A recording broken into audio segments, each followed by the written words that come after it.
Просьба не выбрасывать двигатель от старых стиральных машин. В данном случае вот этот станочек шлифовальный и заточенный, можно его использовать.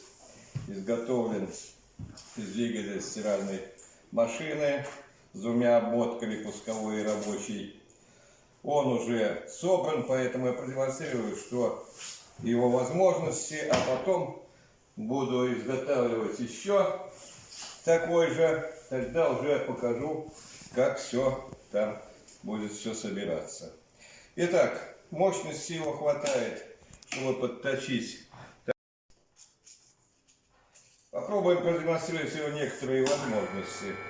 Любое шило можно заточить.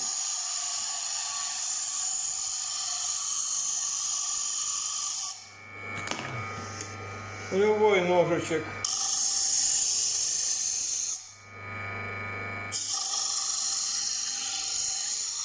Потом останется снять заусенцы силком, и нож будет готов. И даже такой большой инструмент, как топор,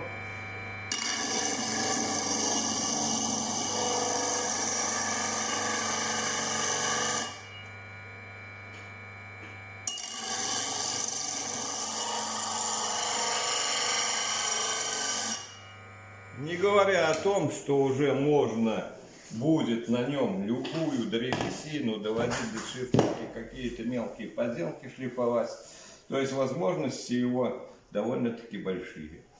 Потом мы расскажем вам, как полностью собирать, какие нюансы, какие способы сборки, какие бывают немножко трудности возникают.